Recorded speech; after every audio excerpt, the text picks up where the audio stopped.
Mygla eða myglusveppur er sveppur sem að vex stundum upp, til dæmis á mat, ef hann fær að vera í friði í svolítið langan tíma. Það tekur yfirleitt marga daga, jafnvel vikur, fyrir myglusvepp að vaxa upp að einhverju viti. Myglusveppurinn vex upp af gróum. Gróin eru pingu litlar kúlur sem eru bara út um allt. Og ef að myglusveppurinn vex, eða gróið lendir í aðstæðum þar sem eru hagstæðar, þar sem er heitt, rakt, lykilatriði, og eitthvað að borða, að þá fer að vaxa upp svona þræðir upp úr gróinu og þessir þræðir mynda síðan myglusveppinn. Þetta er svona kerfi þráða eða þráðanet.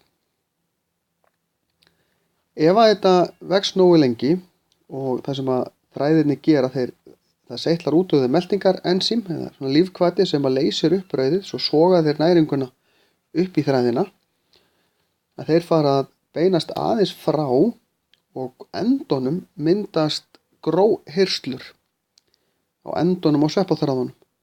Þar inn í myndast gróin og þá fer myglan að verða pínlítið svört. Það er allt í lagi að borða myglu nema þegar hún er farin að verða svört. Þá er ekki ráðlegt að borða hana. Því að þá er hún farin að mynda eiturefni.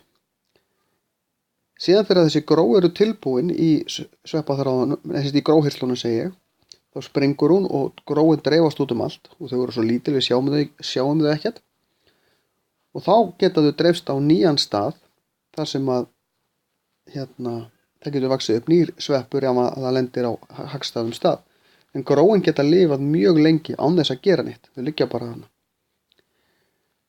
Til þess að koma í veg fyrir að hlutir mygli, þá þurfum við að halda þeim þurrum.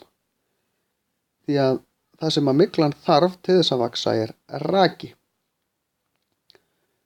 Brauð til dæmis sem er alveg þurrt, það er að vísu alltaf einhver smá raki í brauðinu sjálfu, en ef því er haldið á þurrum stað, að þá myglar það ansi seint og myglar í raun lítið. En ef það er vel rakt þar sem að brauðið er gemt og er kannski bara á disk og það er nægur raki í umhverfinu, þá myglar það mjög hratt. Getur tekið bara örfáa daga að verða allt þakið myglu.